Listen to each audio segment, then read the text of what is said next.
Well, coming here today reminds me that my book, Disciplined Minds, was also stolen from New York University.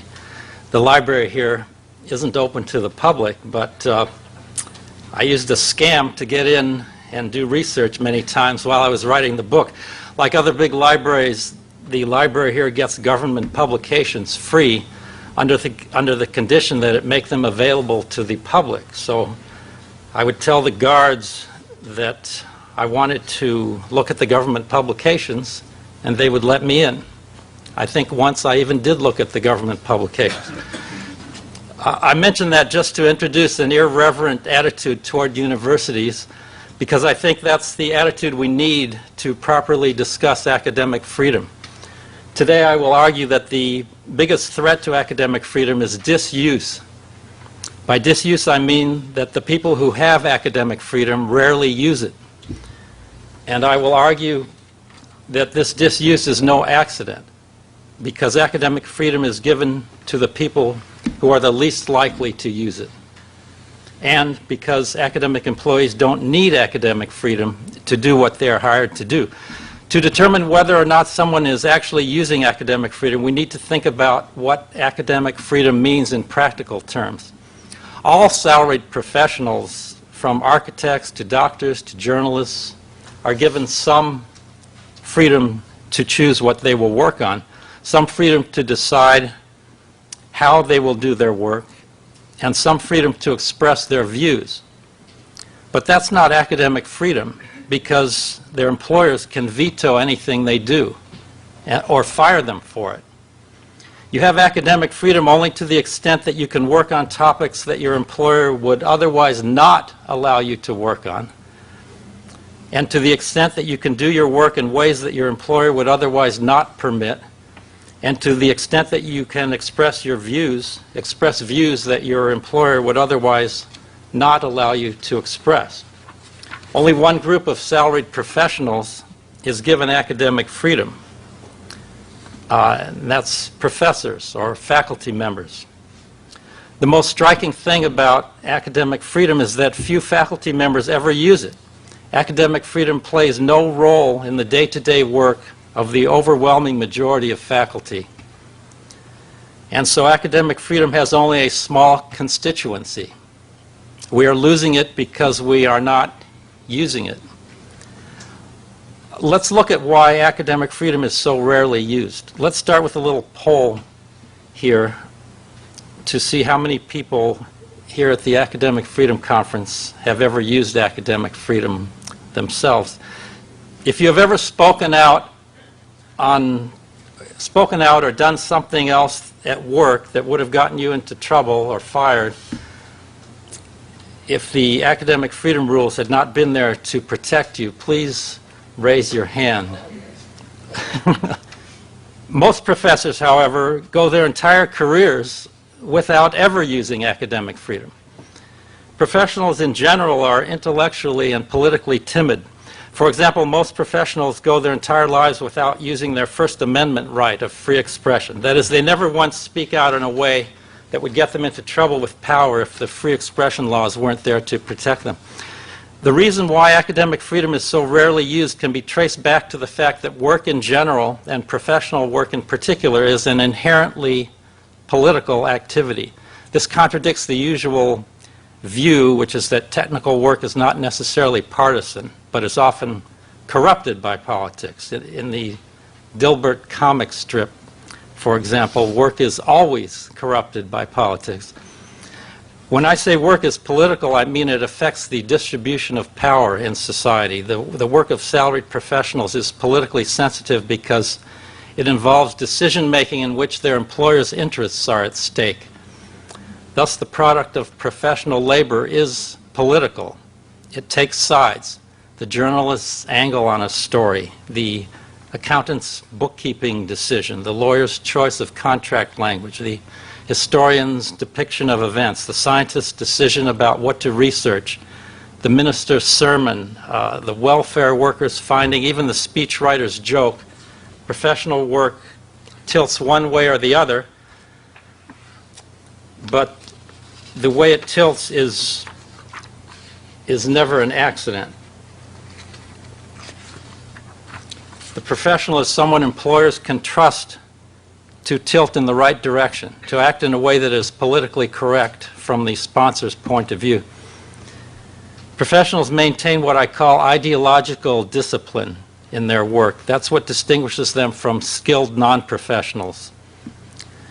Salaried professionals are workers who have been hired to carry on intellectual labor under the guidance of an assigned ideology. Of course, I call upon employees to openly question the assigned ideology, to be politically insubordinate. That's when academic freedom would come in handy. I think everyone should have academic freedom. I sure could have used it. Such independent thinking would be a big change. The typical liberal professor, for example, remains silent on close-to-home issues, such as union busting or other repression at his or her own university.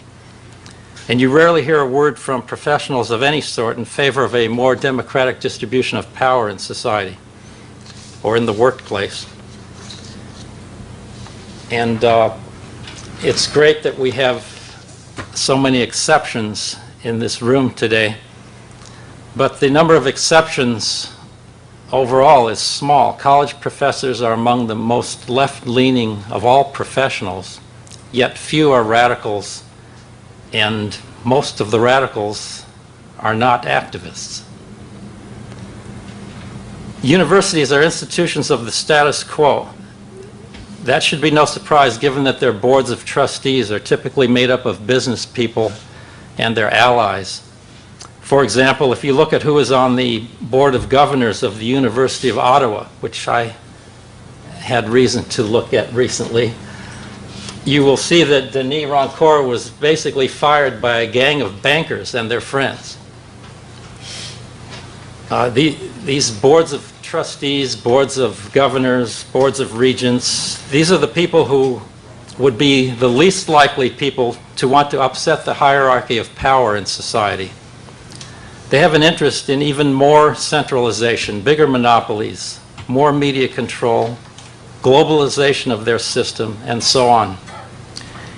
Universities produce ideology and people, both of which are needed to maintain and degrade the status quo in society. The corporations need ideology that treats their power as legitimate, and they need educated, obedient employees. University faculty are hired to produce the ideology in people. They call that work research and teaching.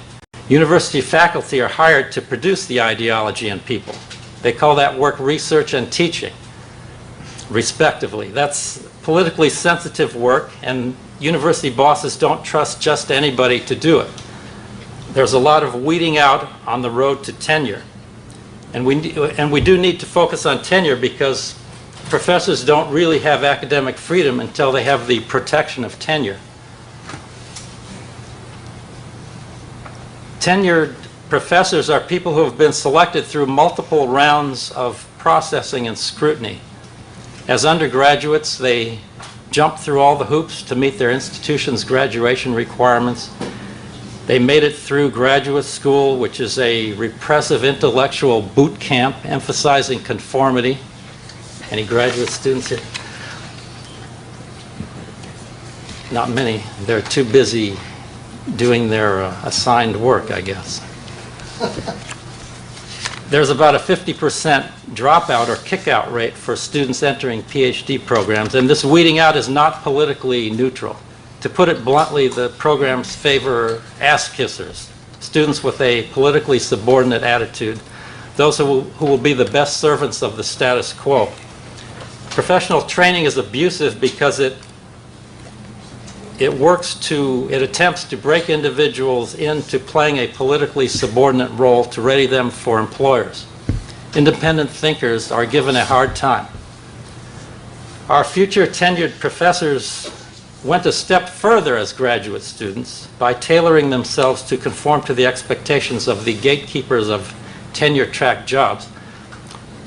And finally, they went through the tenuring process itself, which is another years-long process of working to please others and weeding out. So professors are professionals who have additional free expression protection, the academic freedom, but they are selected through additional rounds of scrutiny. Those who remain after the multiple and protracted rounds of weeding and transformation are so intellectually and politically timid that they don't need the protection that tenure provides. Thus, the people who need academic freedom don't have it, and those who have it don't need it because they have nothing provocative to say. So the intellectual and political timidity of professors is one reason why academic freedom is rarely used. The other big reason why academic freedom is rarely used is that intellectual workers don't need academic freedom to do what they are hired to do, which is to serve the hierarchy of power. Mainstream intellectual workers don't need political freedom to do their creative work, and they don't demand that their employers allow them to exercise political freedom in their work. Only when intellectual workers have an independent political agenda do they need and demand freedom, because only then might their creative work displease their employers. Scientists are a good example. During Joseph Stalin's reign of terror in the Soviet Union, tens of thousands of scientists and engineers were arrested, imprisoned, and sometimes even executed. Yet, Soviet science advanced rapidly and came to lead the world in many fields, including mathematics and theoretical physics. Until the mid-1950s, some of the Soviet Union's most eminent scientists worked in prison laboratories. At the height of the repression, Soviet physicists did work that later won them 5 Nobel Prizes. One of these physicists, a Soviet citizen named Peter Kapitsa, had been living in England for 13 years when, upon a routine visit to the Soviet Union to attend a conference, Soviet authorities seized him on Stalin's orders and wouldn't let him return home to England. Within a few years of that kidnapping, Stalin had Kapitsa running a Soviet laboratory and doing the most creative work of his career. When the young physicist Andrei Sakharov was sitting at his desk at Azimov 16 doing his famous work in theoretical physics, he would gaze out the window and see brutal armed guards with dogs marching rows of political prisoners to their jobs at the scientific installation, which was the Soviet equivalent of Los Alamos National Laboratory in the United States. Years later, Sakharov became a dissident, and that's when he described what he saw out the window. But it was unusual for a scientist to become a dissident in the Soviet Union. Even when the Soviet Union was on the verge of collapse, the leaders of Soviet science sided with the old order. Scientists don't need academic freedom to do their creative work. They just need funding. This is true for service intellectuals in all fields, not just science. Intellectual workers don't need academic freedom to service the status quo, which is what they have been hired to do, but they do need academic freedom to do what they should be doing, which is questioning what they have been hired to do and working instead in the public interest. If salaried intellectual workers want to make a difference in the world, if they want to make the world a better place, then they have to do things beyond the service work that they have been hired to do. That's what activists do, things that they weren't hired to do. The way to defend academic freedom is to use it and spread it to more people. Service intellectuals need academic freedom so that they can work in the public interest. Linking academic freedom to the public interest like that is the only way to get public support for academic freedom. To make that link, people who have academic freedom have to use it prominently in the public interest. That will give academic freedom a reputation as something that serves the public rather than as something that gives job security to an elite. The bigger the disparity between the rights of workers who have academic freedom and the rights of workers who don't, the harder it is to defend academic freedom. So we need to take the position that everyone should have academic freedom. The workplace is where people have their biggest interaction with society, and so that is where it is most important that they have the right to express their views. Part of academic freedom is the freedom to decide what to work on. I will argue that professors don't use that part of their academic freedom either, just like the freedom of expression part.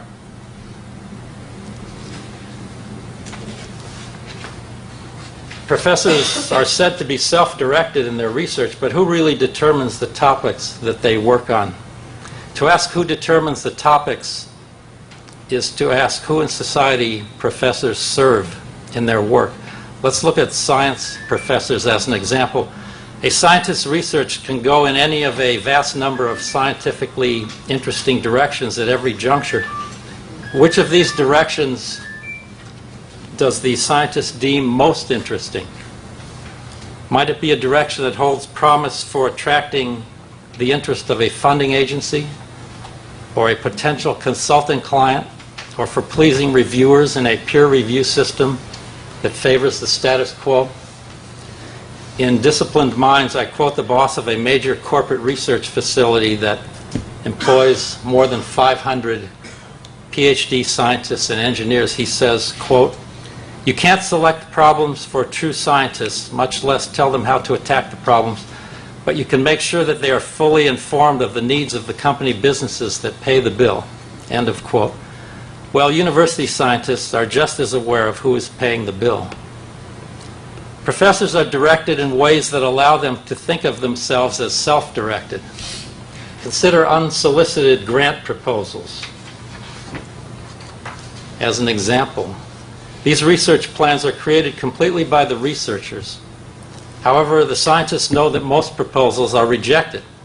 The National Science Foundation, for example, rejects nearly 30,000 of the 40,000 proposals it receives each year. That rate is typical for funding agencies. So professors who want to do research inevitably have funding agencies' interests in mind as they plan their work and write their proposals. Consciously or unconsciously, they tilt their interests toward those of the sponsors. And the sponsors know this. For example, the Office of Naval Research, which is a big funder of basic physics in the United States, says this, quote, "Although contracts are usually awarded in response to unsolicited proposals, ONR makes every effort to publicize its research needs so that its programs and interests can be taken into account by prospective contractors." End of quote. Thus, funders find they can arouse the proper research interests in scientists without saying very much. Their money talks and is brilliantly articulate. But they have people who talk too. The Office of Naval Research describes its program officers as people who, quote, "maintain long-term relationships with investigators, giving ONR an invaluable ability to apply relatively small investments early in the conceptual stages of a project with great influence on the focus of the work." End of quote. So scientists and other professionals have what I call assignable curiosity. If the Air Force Office of Scientific Research were to make $50 million available to universities for basic research in lasers, then university professors would do $50 million worth of basic research in lasers. In general, scientists and other salaried professionals control the technical means of their work, but not its social goals. Of course, it doesn't have to be that way, and I call upon professors to use their academic freedom to take control of the social goals of their work.